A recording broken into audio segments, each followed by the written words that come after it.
Good evening and welcome to the third Thursday. What a very nice crowd we have. It's really terrific.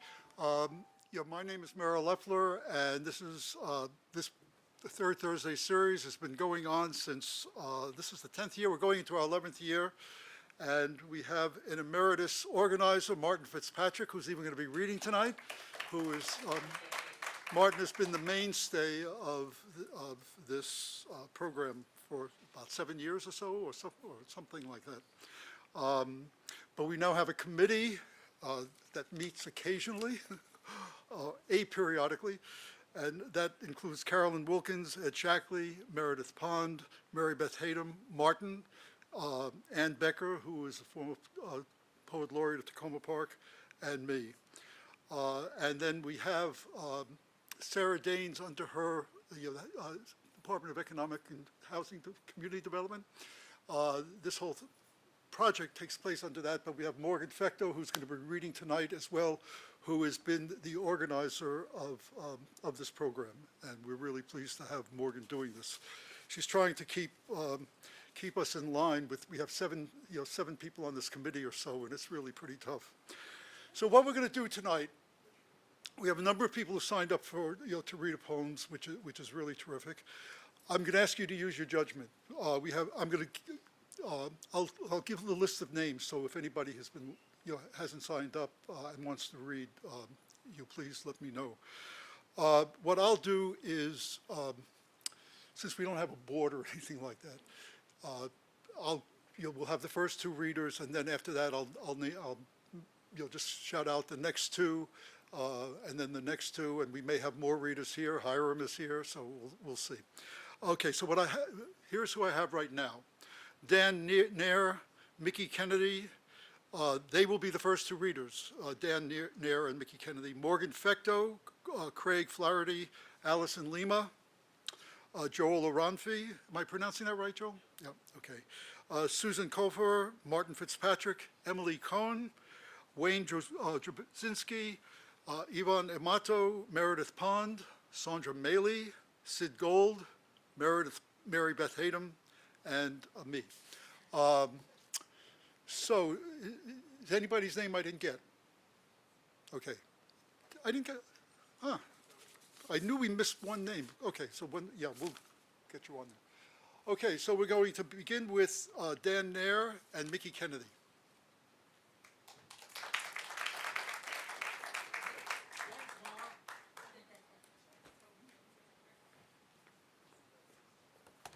Well, I have some short ones here, so if you don't mind, I'll read two of them.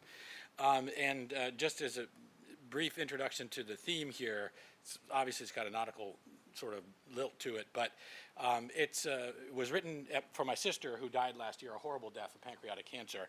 But I guess the broader picture there is how she lived her life, and that's kind of what's reflected in the poem. So let's see if you like it. It's called Patty's Wake. It was read at her wake, which, anyway, may not be that funny, I guess.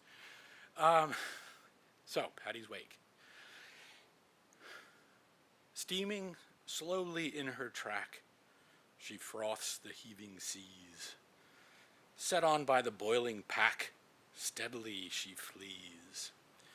So she coursed from port to port, willing bluff bows faster, seeking respite from the sport of her demons, mighty master. Cargoes in her hold were riding, much did they on her depend. Was it love or merely hiding? So it is we mourn her end. Motion proved a paltry guide as pilot for the ship. Havens held nor place to hide nor reason for the trip. What is it makes the voyage dear? Its purpose makes you stronger. Remember as the last draws near, and we too are no longer. Ships and wakes will disappear, time efface their whispered scar.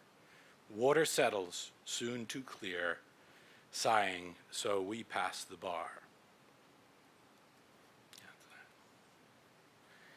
And then, this is also nautically themed. Very, just same thing, 4 stanzas, 5 stanzas. So this one's called Solo Voyage.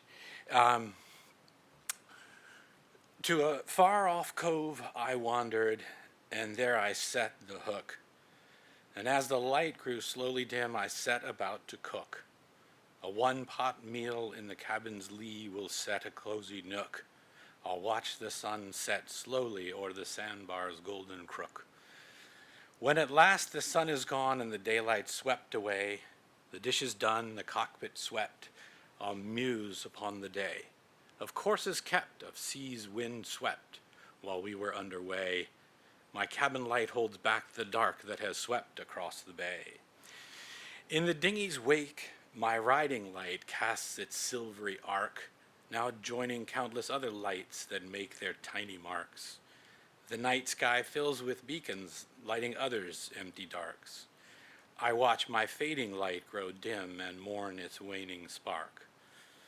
Fleeing weighty portents tires, and with eyelids just ajar, I'll await in sleep God's golden brush to paint upon my spar, then crease again the windy way with an evanescent scar, until that eve when last I'll weigh and cross the final bar.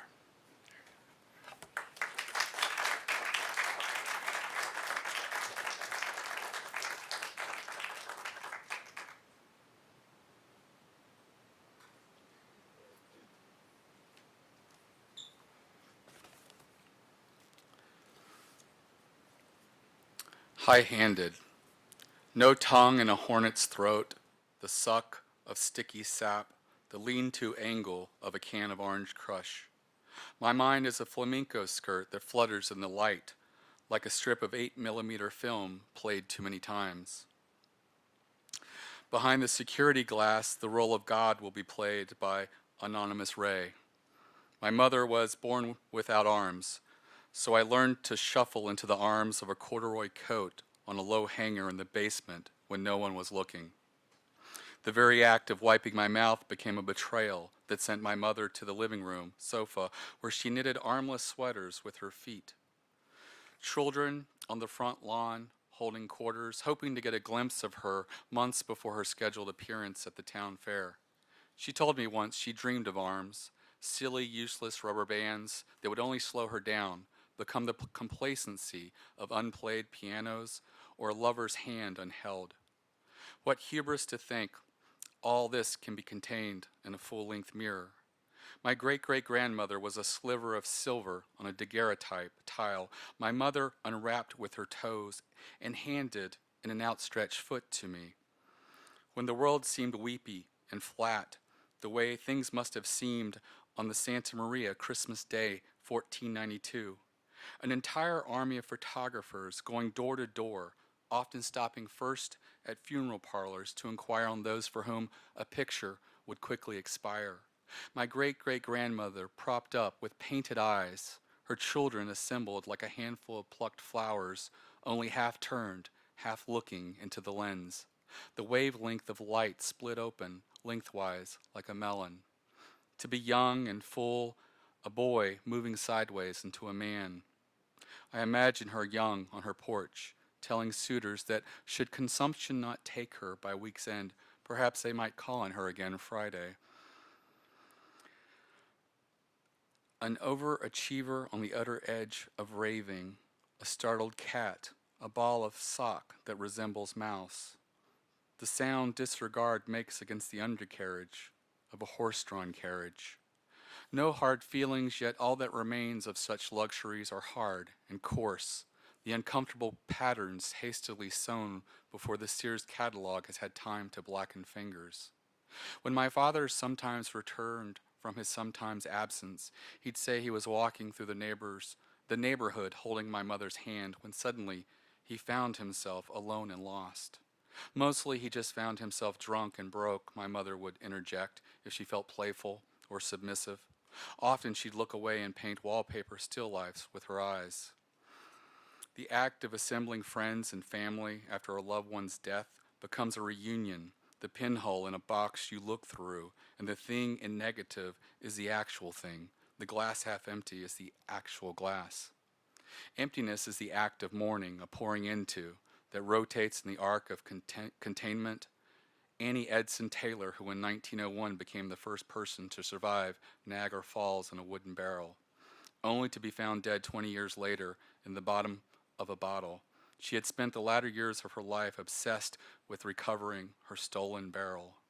In the general store down the street, spices and raisins still on the shelf, with all the possibility of Christmas cake, a recipe on the kitchen table, the uncomfortable discussion of who would pay $5 for the picture, until the local newspaper offered in exchange for all commercial rights. Nearly 100 years later, and no evidence it was ever published. Growing up on a farm changes you, much the same way as growing up in a city or on a clump of straw. The very act of growing, the absurdity of tabletops lengthening from the floor, and entering stage left, an abandoned cabin, where the last entry on a handwritten journal reads, "The bear came by again, seems friendly. Tomorrow I will attempt to comb the mats from his fur." The Kremlin sex manual instructs to refrain from deity at orgasm, rather to call out, "O Stalin, O Stalin." Playboy without the centerfold, a teenage boy without his erector set. What's a country to do but shrug its shoulders and soldier on?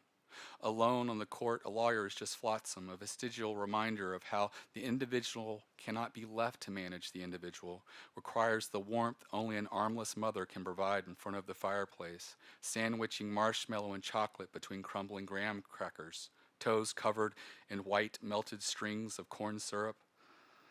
My father's shelf in the closet she never took over, the spot in the bed she continues to curve into, wherever he is, she says, is still just an arm's length away. Thanks.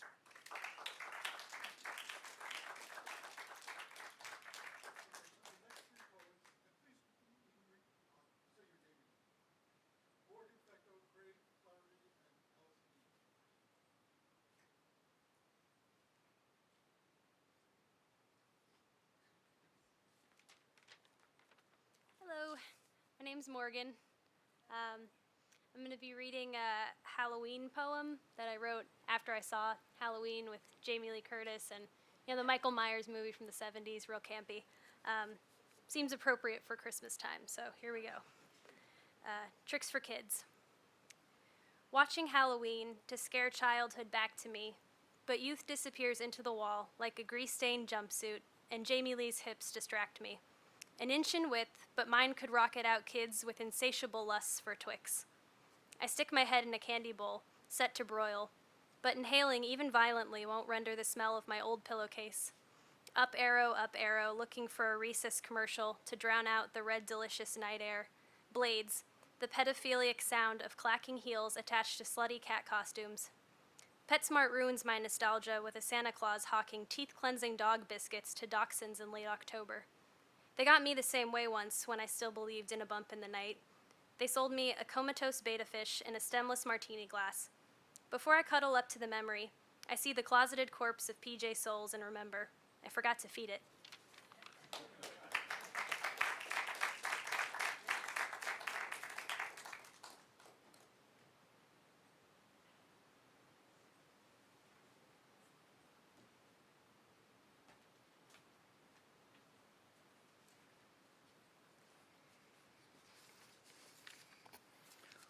I'm going to read two poems. The first one is called Genius. It never rains as much as it does, shadows in moonlight thickets with one deep edge, to wander by your paint, humbled by your song, heartbroken by your play, enthused by your verse, awed to God by your struts and beams. Who am I to strike string, wet pen, drag brush, chip rock, fell tree? How would you know one summer, unrelenting, I sweat 2-inch stone laying the mid-Cape highway? You drove over my stretch in the blink of an eye on your way to the shore. Stark edge, moonlight shadows. It never rains as much as it does. The second poem is named Consider the Plight of Mother Earth. Midlife, she counts her years, 5 billion to go before the sun falls in upon himself.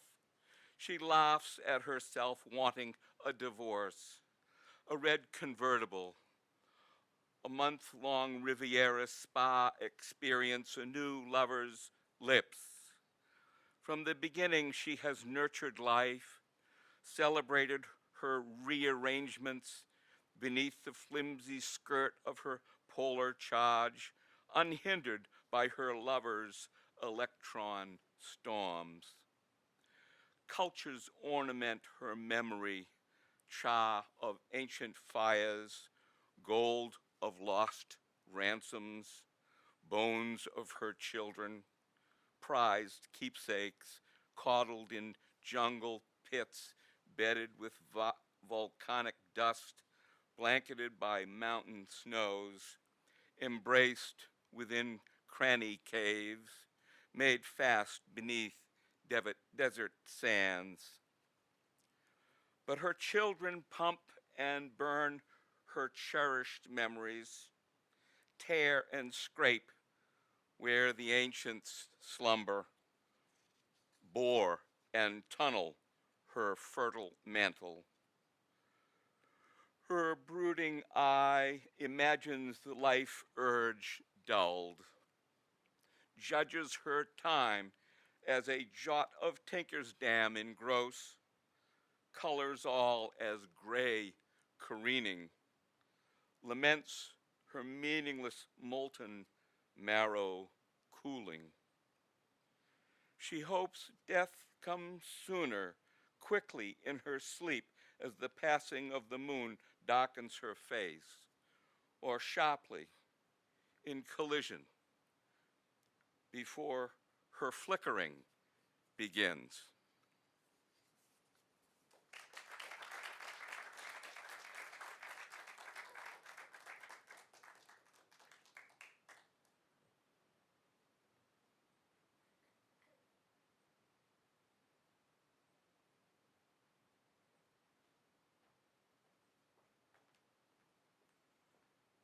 My name's Allison Lima. This is a lot more like so, like that. Okay, it's a lot more formal than I was imagining it would be, but a friend of mine, Marianne Silk, has a wonderful zine online. It's called Blob. The song is .blogspot.com, and on occasion she has these sort of competitions where she sets a theme, and the theme was jazz. So this brought back memories of my childhood, and my parents were big jazz fans, but especially my mother. So this is a little bit long. It's called House Musicians. She was more absence than presence, never spoke of her father except to say that he played the piano. I only knew her by the music, spied on her from behind the door, pale fingers poised above the ivories and the black keys, hold the low tones, then flutter down cascading phrases. The falling leaves drift by my window, the autumn leaves of red and gold. I see your lips, the summer kisses, the sunburned hands I used to hold. She plays Nat King Cole, but it's her song too. Since you went away, the days grow long, and soon I'll hear old winter's song. But I miss you most of all, my darling, when autumn leaves start to fall. Who is that guy? I ask when she hangs a portrait, 5x7, black and white, in the hallway. Dapper, bow-tied entertainer, piano player. His gaze so seductive it could stop you cold. Even a kid knows this guy's trouble. Her music was no sing-along, no Mitch, no Bing, no bedtime lullaby. Hers were the jazz riffs, cubist tone fragments, music undone, broken notes, smoky drifts shifting in air like dark dreams, reshaped, caught on vinyl. Records of survived betrayals, broken beats of lives revived in low-lit, smoky rooms, Black Hawk, Blue Note, urban clubs, and her glassed-in living room. LPs in cool jackets leaned against the blonde wood stereo, like Sinatra on the Night Street album cover, Borsellino angled over baby blues in the boozy lamplight and cigarette smoke in the wee small hours. Such well-crafted drama, he made grown women cry. Music always playing when I came home from school, always playing in her afternoon. Errol Garner, Duke Ellington, Oscar Peterson, Louis Armstrong, trumpets, and Ella Fitzgerald scats in her unearthly voice, How High the Moon. Ella Fitzgerald, voice of the century. My mother so admired her, she once made my father go backstage at the Black Hawk just to pay respects. Ella, voice for all time, couldn't stay in the same San Francisco hotel where she sang, then left out the back door to walk a dark street to dream elsewhere. Armstrong and Fitzgerald sit together on the album cover, posed on folding chairs like old married folks at the Grange Hall, his white socks rolled down bebop style. She wears a cotton print house dress. Ella must have hated that cover. She sang in gowns and pearls in Paris. MJQ's suit and tie jazz, John Lewis hits highbrow notes, Ray Brown plunks the double bass, makes it speak like no one ever heard, Miles Davis, Coleman Hawkins, Art Tatum, Charlie Parker, Les Brown, Wes Montgomery, Les Paul, Milt Jackson, jivin' the vibes, those round sounds held her. Django Reinhardt, Stefan Grappelli, are you kidding me? You know she felt good then. Even when the pops came along, Stan Getz's Strange Meadowlark and Astrid Gilberto, her gorgeous Portuguese, makes a beachcomber out of anyone stuck in suburbia. Cal Chater's red-hot vinyl beats, Antonio Carlos Jobim's guitar with Brazilian accent, Latins catching on, Las Vegas nightclubs, Louis Prima, Keely Smith, Ahmad Jamal's Cry Young, and not one single musical. No post-war feel-good South Pacific, no Oklahoma where the wind comes sweeping down the plain to blow away the 1950s suburban housewife blues, but Ray Charles, Ruby, and Georgia on my mind to break your heart. Dad comes home, whiskey breaths, swings her round the kitchen, keeping the beat, one hand stuck down the back of her French blue stretch pants. No, Jack, no, she protests, eyes sparkling, singing along with Ray. Hit the road, Jack. We didn't know he would really go. Never guessed they would take new lovers. I know because I found the love letter in her lingerie drawer. Musician, too. Distant mystery mother of 4. My younger sisters don't remember her. Ask me what she was like. Died in the hospital, age 42, after a routine operation. Some say she died of suicide. I say it was a slow dance in the wrong generation for a woman like her who lived in music and couldn't get enough of it.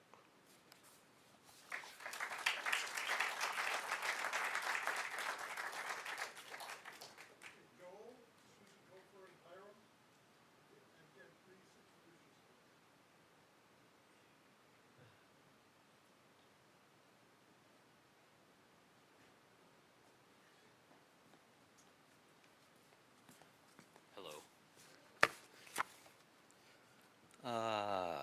Right.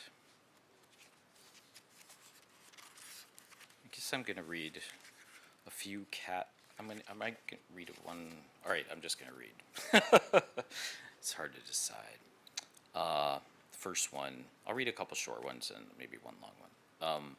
First one's called Riverman to Crayon Angel on Telling Summertime Nights. Show me every one, each and all of your 64 peaches.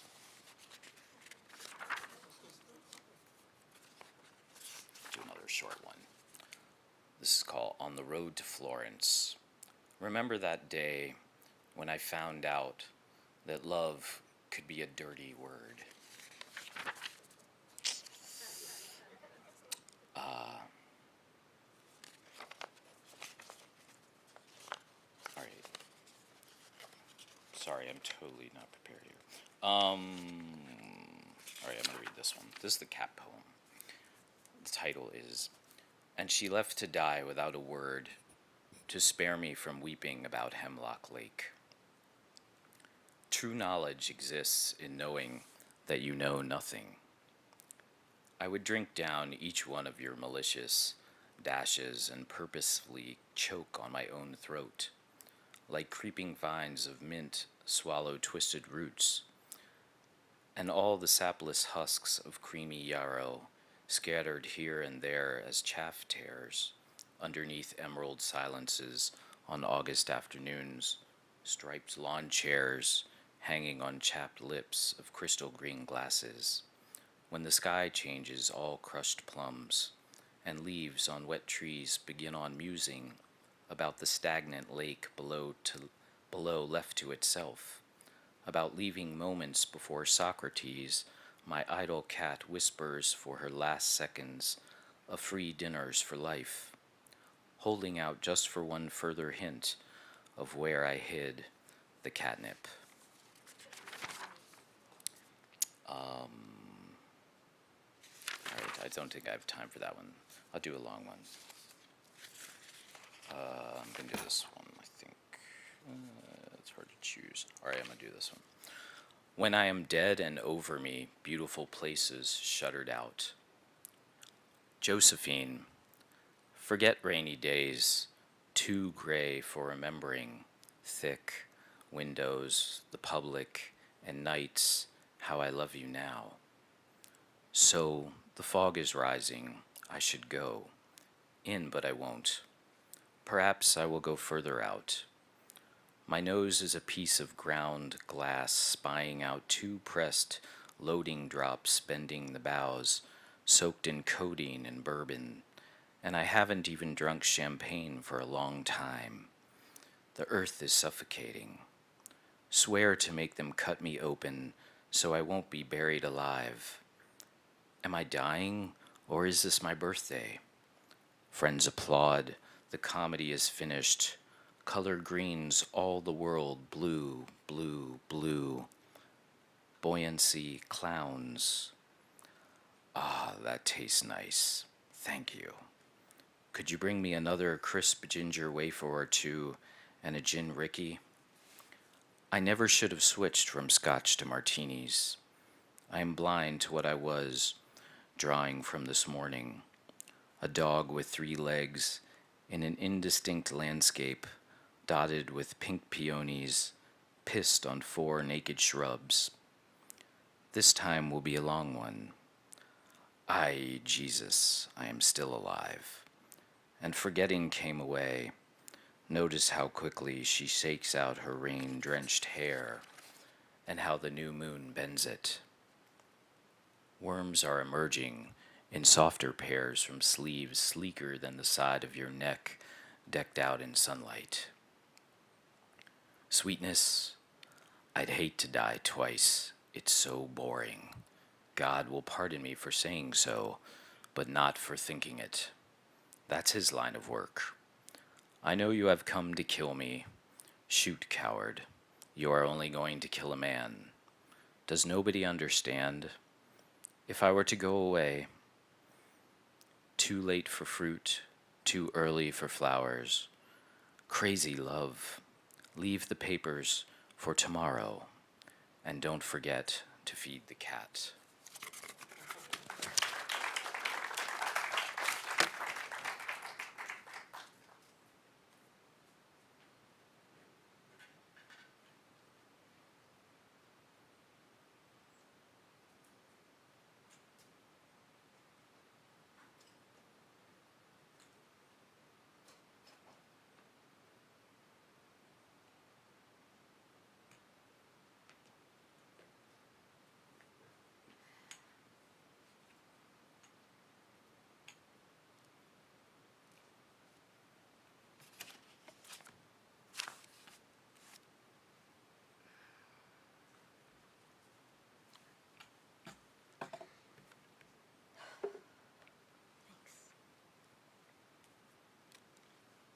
Hello. I am Susan Kofer, and I'm reading something from an article that I have already written, as well as something that is ongoing and will become, hopefully, into a book. It's not a story. Seizure, fall. Fall, seizure, head dent, computer bent, red sirens, blood stains, ambulance, critical care, staples. The neurologist's diagnosis, it's a brain tumor or multiple sclerosis. She leaned back in her chair. I leaned forward. Which do I want? Brain bleed, epilepsy, multiple sclerosis, cognitive deficits, fatigue. What do I want? I want to stop falling. On streets, on steps, at cars, at curbs, in markets, at home. I have multiple sclerosis. I fall at friends' homes, my children's homes, in public bathrooms, in movie theaters, in restaurants. I fall before friends, before strangers, before relatives, in front of children, in front of elders, in front of myself, behind closed doors. Yesterday, the color lady said I tell good stories, but I don't say anything. Ouch, that hurts. Excuse me, children. Fuck you, and fuck this therapy. How did I find a Jungian therapist who is also an art therapist? She is my color lady. She reminded me, you still haven't said a thing. She's waiting for me to break, crack, use the Kleenex strategically placed on a wicker table to my left. Why haven't I cried yet? It's been 5 weeks. What's wrong with me? Is it depression?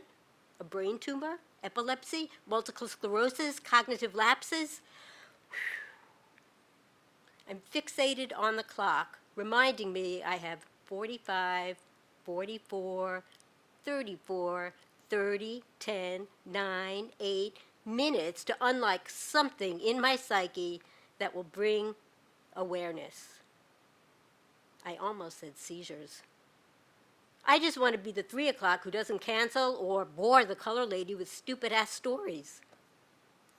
Seeing a seizure is scary, but not to me. I am seized in silence. I am still. My body collapses, teeth gnaw my tongue, scratch my inner cheeks.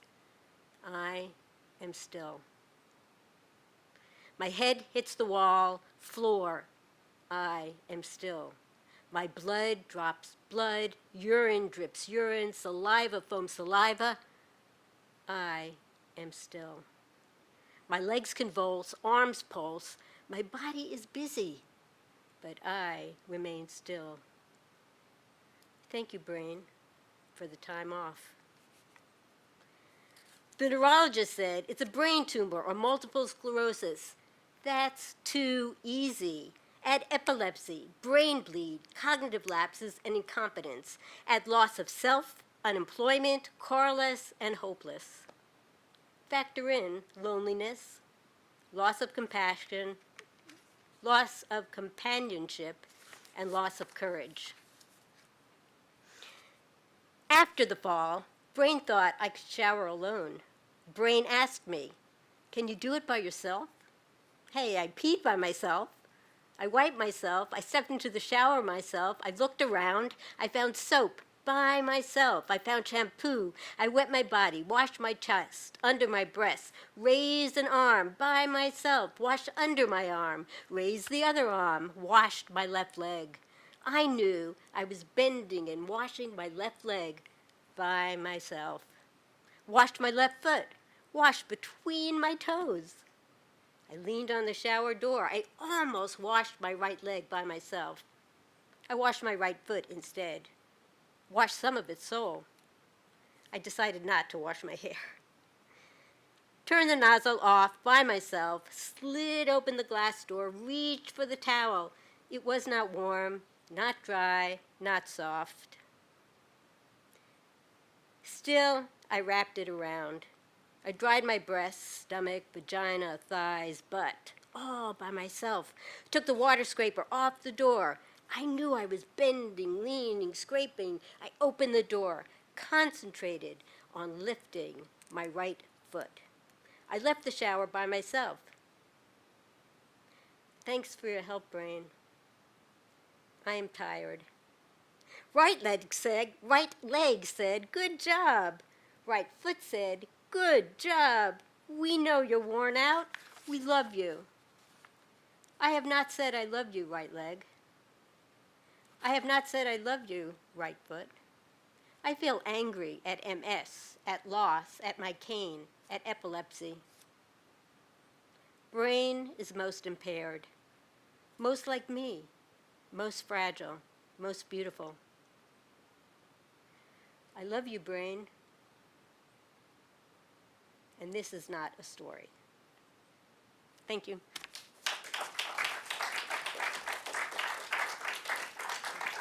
Thanks, Ed.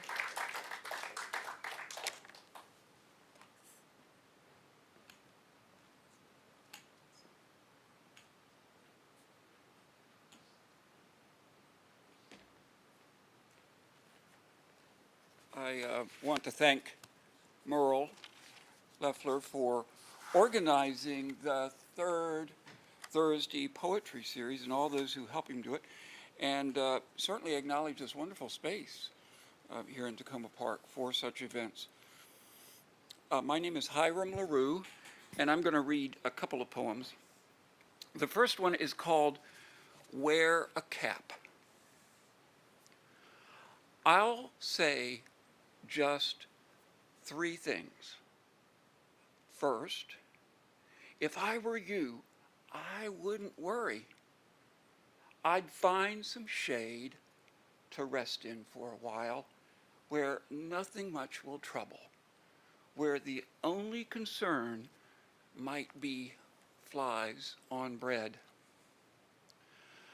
The next thing is what I remember from being in town at sunrise. That reddish orange plate glass was the same way I feel about you.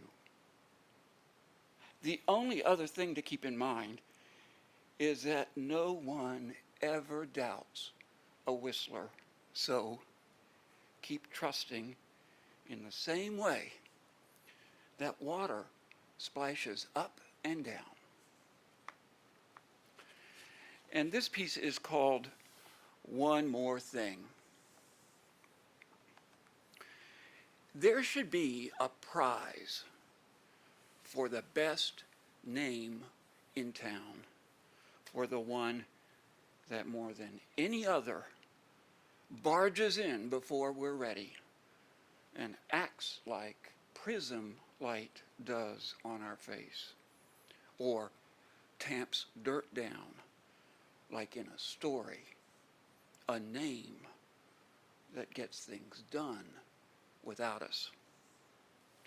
There should also be a big blue ribbon right in the middle for the most enjoyable place we know of, the sort of spot that's muddy with ideas, that won't stay put but for a minute, somewhere that's deeply lovely because it hasn't learned a thing yet from its mistakes and smells like ferns do sometimes.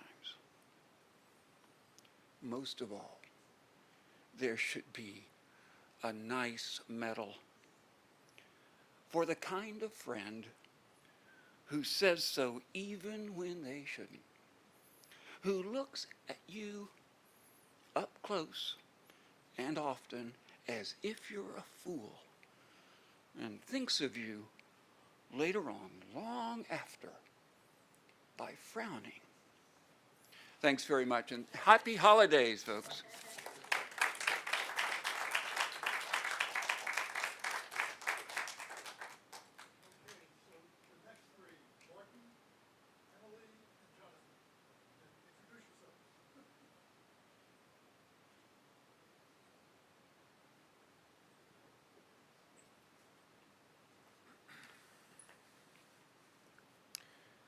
Hi, everybody. My name is Martin Fitzpatrick, and this is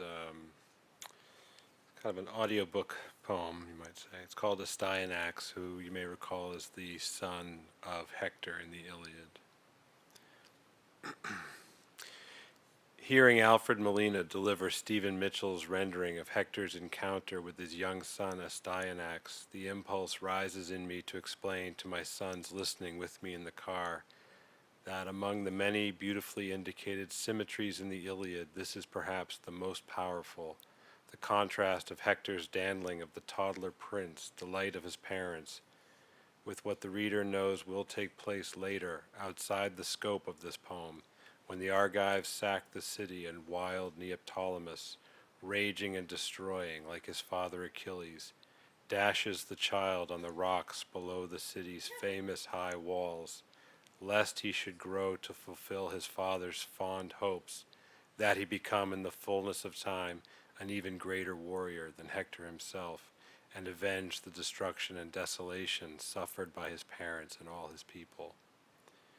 The boys may be not old enough to hear it, it may cut too close, and the words seem to stick in my throat, the images too terrible to summon into sound. And this is a poem about being from Boston, in my case, but perhaps applicable to each citizen in their own locality. It's called To Be Home. To be driving south on Route 93, watching for the exit to the Mystic Valley Parkway to take you onto Route 38, down past St. Clements and over to Broadway and College Avenue, to reach the Somerville Public School where your sister teaches, over by that circle, whatever it's called, not too far from Magoon Square, and your thoughts drift to Tufts University, a fine school in that same vicinity, and then to fond memories of chortling with your father long dead at Tufts' expense for putting on airs, using some administrative building as a pretext for claiming that the school is located in Medford, when in reality virtually all of its buildings are in Somerville, mocked and derided in my youth alternately as Slummerville and Scummerville.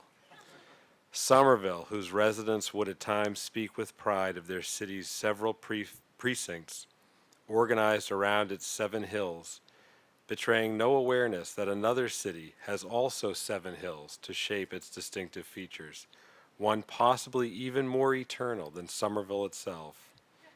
The significance of this vain and deceitful maneuver entirely lost on those not from around here.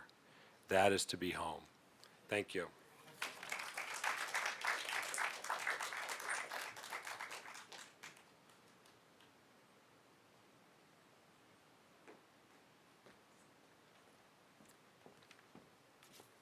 I'm Emily, and I'm going to read a short little poem I wrote recently about a very liberating event in my life. My beloved, my money pit, my 2000 Honda, a Civic, not a Fit. Wisconsin to Texas, Mexico and Tennessee, she puttered along, dutifully accompanied me. But time catches up and mileage too. She'd had enough of this wandering Jew. With a bump and a jolt at 6:30, on Thanksgiving no less, soon after my pumpkin pie fix. And in a quick, lurching halt, not another inch did she move on that cold asphalt. So I called for help, Mayday, Mayday. A wrecker soon came to tow her away.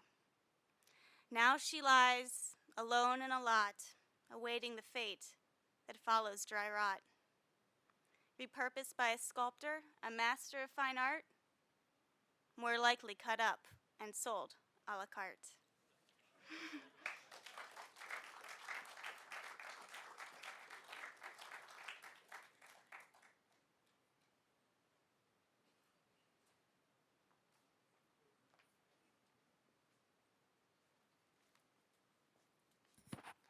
I want to add my thanks to everybody who makes these evenings possible. These are 2 poems about family. First one's called Washing Dishes. What could be more banal than to drive to the metro to pick up your mate? The nominal reward, unless it's really cold or raining hard, is the kind of kiss you get for undertaking minor inconveniences. My father made that daily drive for years. Working the night shift, he got up in the early afternoon, so all the repetitious household chores were done when he would meet her. For him, in Brooklyn, it was an act of embarrassment and contrition because my mother had to work, even though she really wanted to, and even though it was a longer walk than she could manage at day's end.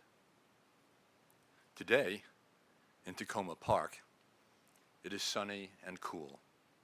The October leaves still green as days shorten and the summer leans indifferently towards fall. Your call interrupts my writing. You would just as soon stroll home, but I can be there in 8 minutes, and I will. I have my reasons.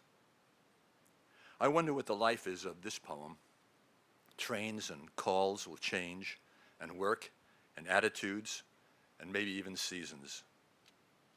What an apron string is immortality. I always will remember how my father gave to love a definition.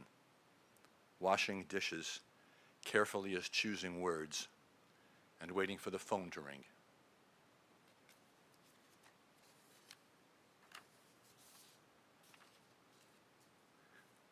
This is another poem about family. It's called The Thing Beyond Naming.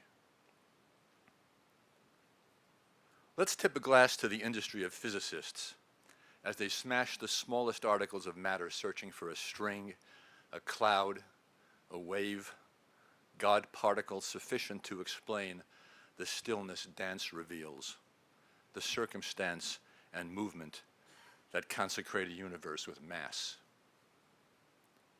Let's call the feathery stitch that seams the sky and water osprey. Let's call the porcelain path of gleam and shimmer in the bay the moon. Exhaustedly, we all agree the adverbs ending music every evening are too soon. We're magically included and befriended with the eldest granddaughter and her intended. This is the definition of how family is extended. Our peccadillos and our crushing woes flow into the lines of blues we improvise, and nothing is as funny as the satire of ourselves. Take heed, you scientists who seek a formula for how a breaking world is mended. The thing beyond naming that happens to a place inhabited by family, let us call it grace. Thank you.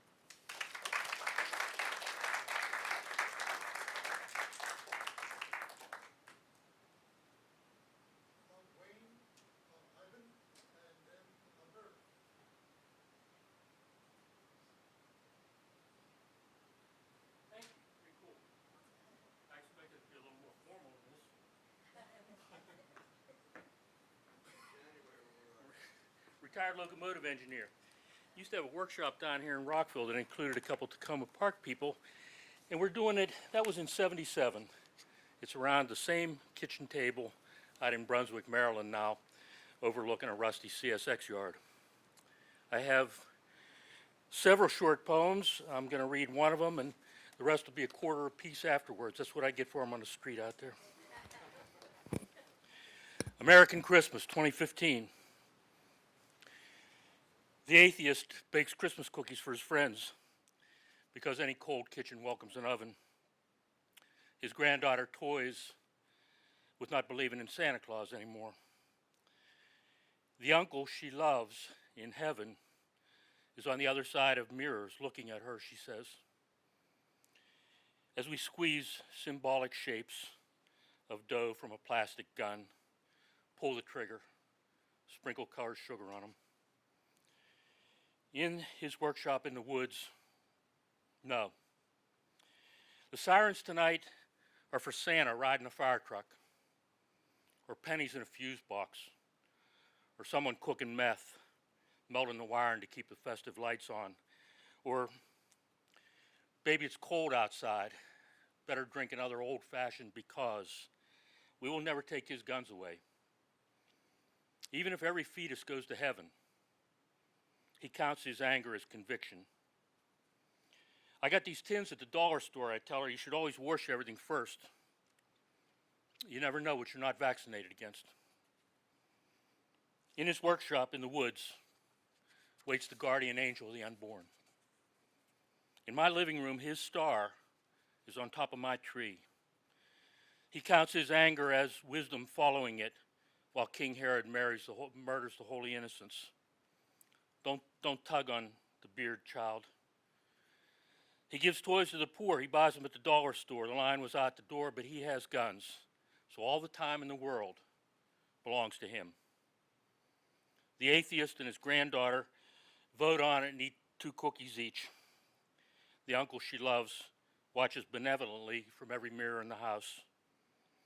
Outside, the parade of ambulance and police and carols in the sirens is Santa Claus on a fire truck, spotlit like a head on a platter.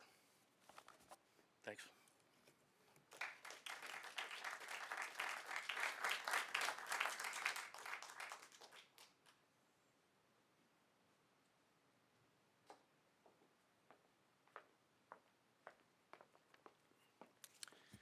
Hi, I'm Ivan Amato, and I just want to add a chorus to the chorus of thank yous to Merrill and others unknown who make this possible and have for the last 11 years.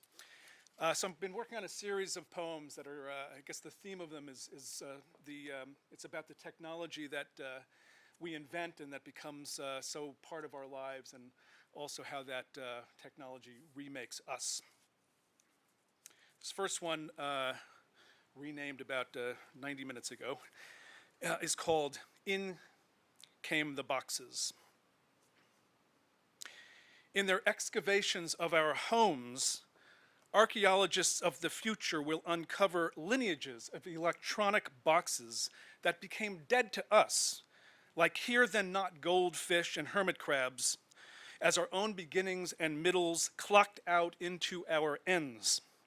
Those boxes, hand small and desktop large, their fossil still hard drives, LED indicators, and high definition displays, now no more than 21st century detritus, on par with broken plates and chicken bones, despite intelligently designed anatomies, hewn from Nobel brilliant human brains, hell-bent on eking out artificial brilliance from silicon, copper, nitrogen, and phosphorus. Mysterious even in their heydays, these boxes, yet the archaeologists can see it. The timing is uncanny. In came the boxes, their exobytes of ones and zeros, and poof went the books, the report cards, and bank records, the diaries and family albums. In came the boxes, and all hands embrace with faith that the digital dogma would endure in perpetuity, an historian's dream, it seemed, a handful of generations, selfies day and night, generations recorded more than ever in vaporous ones and zeros that disappear so much sooner than any fading photograph or crumbling diary. And the second one is called 40 Degrees Down.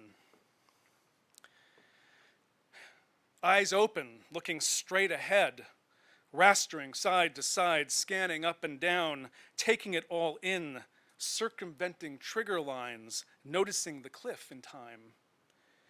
Paying attention is another way to say it, another way to state natural law. You need to see what's coming, dodge bullets. It's the least you can do if you ever want to do more. Eyes opened, angled down this time. Ericsson, Samsung, T-Mobile, Verizon, texting, sexting, BlackBerry praying, 24/7 gadget attention at a 40-degree declination.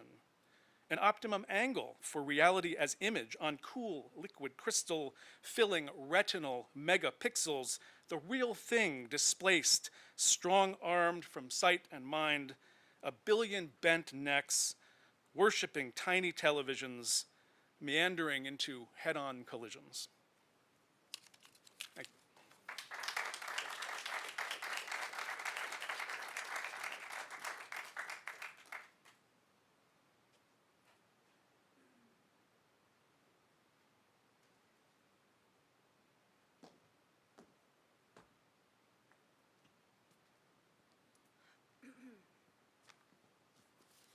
Hi, I'm Meredith Pond. And I went to Orlando last week, and I was thinking about terrorists on the plane and all kinds of stuff. As it turns out, this JetBlue flight ended up having about 15 little kids headed for Disneyland. And my whole mindset changed, like in a heartbeat, which was pretty amazing. And so this, because I tend to be grumpy sometimes, and here's the poem that came out of it. Is just a draft, but I thought I would share it with you this evening, called Cinderella's Castle. On the plane to Orlando, I'm sitting with a grandma and one-year-old twins, little girls in pink tights and tiny pink sneakers. They are on their way to Cinderella's castle at Disney's Magic Kingdom. The twins, Violet and Lily, both fit in the seat next to me. They share one seat belt. I take a quick photo of their 4 pink-soled feet lined up side by side, barricading their animal crackers from tumbling to the floor. We are watching SpongeBob on the little television screen set into the seat in front of us. I don't understand SpongeBob. He seems to take the transgender extravaganza to a new level with his Swiss cheese holes and peculiar shorts. His only friend is greenish gray and bearded.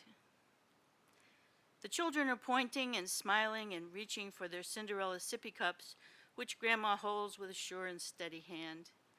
About an hour into the flight, I realize Violet and Lily are pre-verbal. Not a word is exchanged between us the entire flight.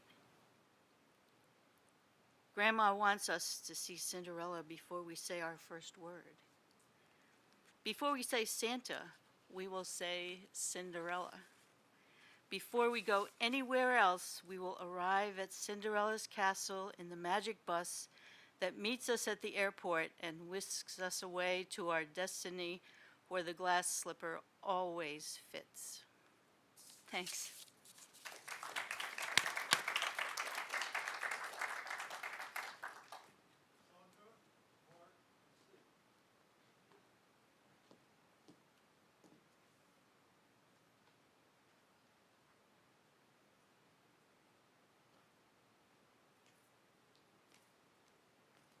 Hi, I'm Sandra Maley.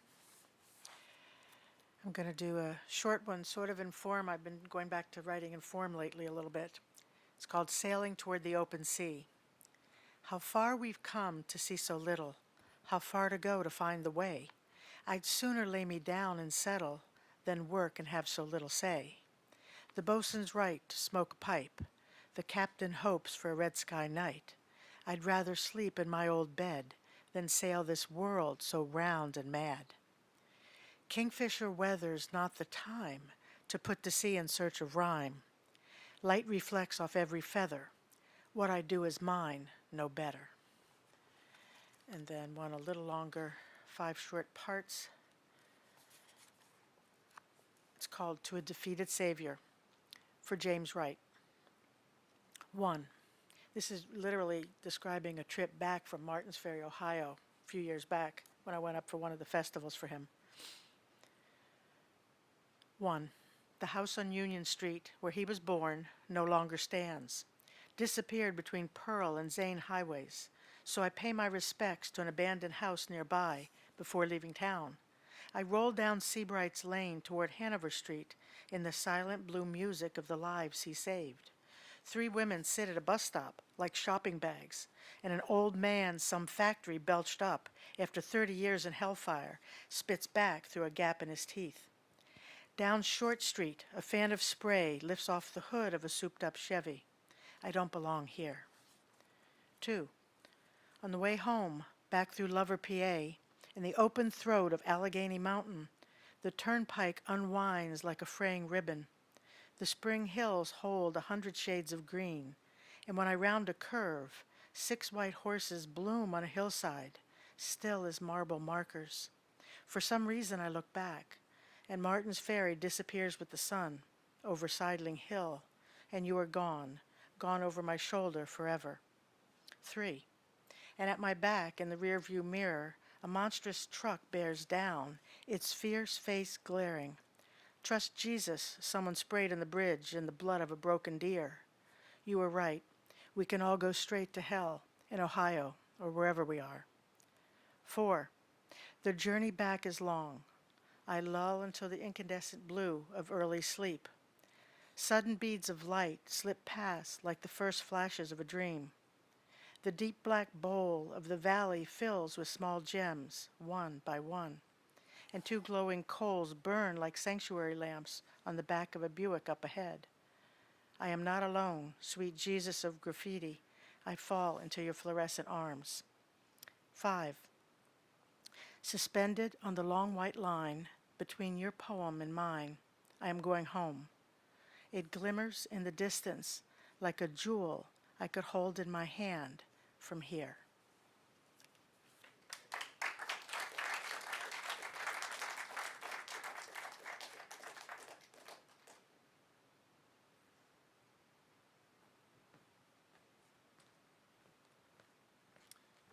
Good evening. I'm Mark Ponko. Thank you very much for this forum. I've enjoyed it for a couple of years. This is my first opportunity to read something here. While I write unstructured verse, I'm going to go back to structure too in a couple of cases and stay within 2 genre with 2 very short poems that I do have. In the religious and spiritual genre, Certainty, which is a poem that some of my pastors have used in their preaching over time. Life means to understand 2 realms of certainty, mortality opposing immortality. The first to face death straight forth, then to cheat him and say, spared by grace, yet shall I again see thee one day. For fragile mortal frame no timeless license gives, and yet he of unbending faith immortal lives. As he near death faces whom he loves most to say, as heaven's sure shall I again see thee one day. I like to write in the Elizabethan sonnet form too. If I were to give Sonnet 8 a title, it would be Dream Girl. Neath vast arc of crystal-strewn ebon sky, lying with unquenched fire I ere harbor, with slumbering wish that thou might be nigh, till in sleep thou appear as if vapor. How shall I e'er know that thou art truly mine, until thine heartfelt intent thou hast shown?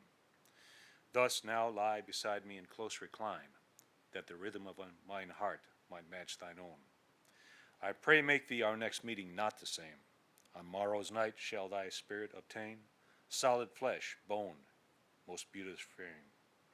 Hasten now thine affirming kiss of passion, ere cursed dawn rob me of thy vision. Thank you.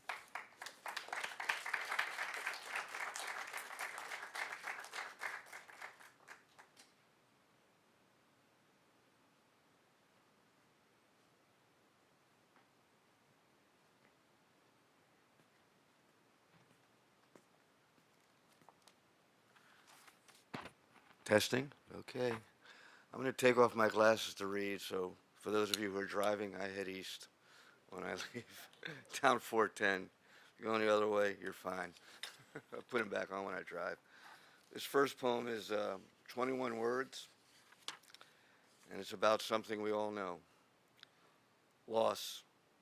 Loss, unhurried, implacable as a ghost, waits for us at the end of the road. Whenever we arrive is soon enough. This next poem is more than 21 words. It's a non-narrative prose poem, a style I've been working in the last few years. I'm happy to say it's about nothing but itself. Okay, I'm going to dedicate this to Hiram because he hears a number of these, and he always likes them. He says nice things about them. I can't see him all that clearly right now, but I know he's there, looking good in that sweater. Okay. This is called Pretty One, and as with most of these poems, its title comes from a line or a phrase in the last sentence or the last words. In this case, Pretty One is the last 2 words. Pretty One. Seneca took his own life subsequent to his nephew's failed plot to assassinate Nero. Too few fishes, too few loaves, tangerines larger than cue balls. And so we endeavor to hoodwink the gods Mario was certain there was a figure in the carpet, even if he had to get down on his hands and knees to find it. Rucksack is a noun like any other. Not everyone can be a Franz Bopp. The Arch of Constantine commemorates his victory over Maxentius. The Congress of Vienna divided post-Napoleonic Europe among the major powers.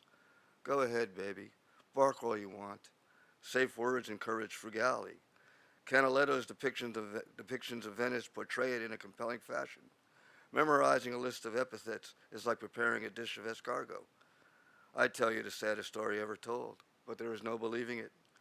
A nose is not a noose. A boot is not a fascist. Some southern cities attempted to prevent Louis Belson from playing with the band. Stop making a joke of his shortcomings, demanded Veronica. They thought an afternoon of rucking would be great fun. The relationship between Sanskrit and Italian was first noticed in the late 16th century. Chase or chaste? Froome's intent was not so much to edify as to confound. Hand cranking is undignified, difficult, and dangerous. The office of the Doge was instituted around the turn of the 8th century. Quick with the switchblade, that lunette. I myself am hell. Turner had given up growling after a few drinks. Legal or lethal, it may be language, one catheter short of a cathedral. Oh, lie if you must, but tell me a pretty one. Thank you.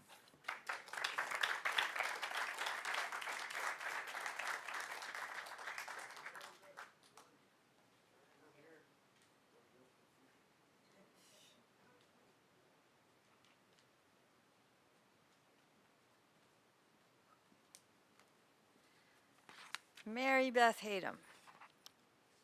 Why do I? Why do I have to be so tall, by which I mean me, or more precisely I?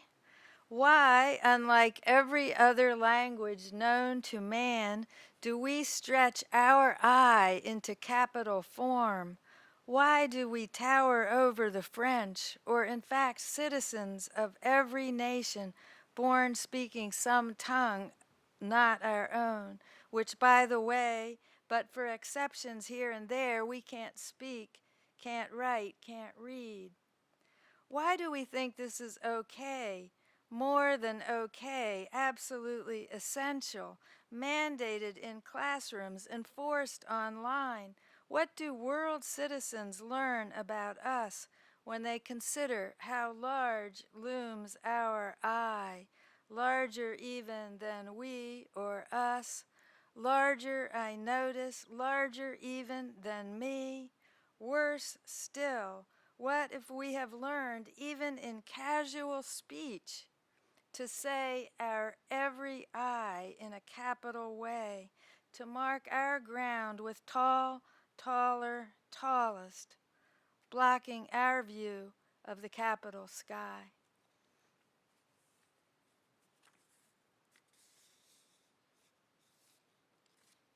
Okay, public service announcement.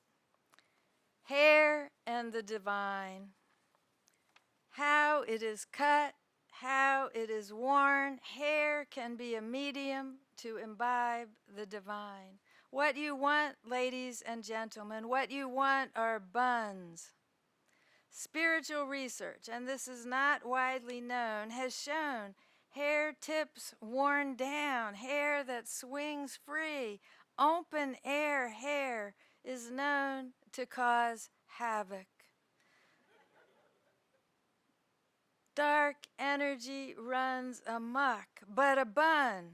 Here I rely on best bun hairstyles and their benefits, all rights of course reserved.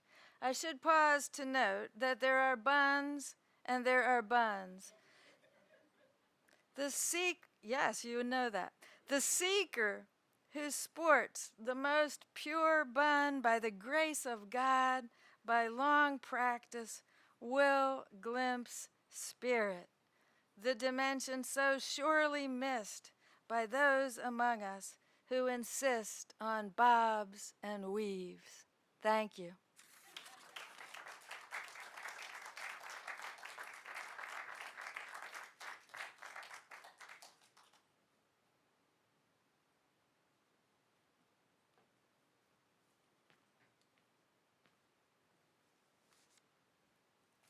I think I will conclude this with a poem having to do with words. After all, that's what we're doing here. So this is called Words, and it goes like this. At any moment, and with no warning, they will slip in or come crashing through when you are driving between work and home, or struggling in a drowned sleep trying to pull yourself up from an undertow, tugging you down like the angel of death. There you are, trapped in the mirror, brushing your teeth or washing your hands, and of a sudden they are there at your door, knocking, having broken past the gates of civility. Legs kicking and fists pounding. The need is on them. What else can be?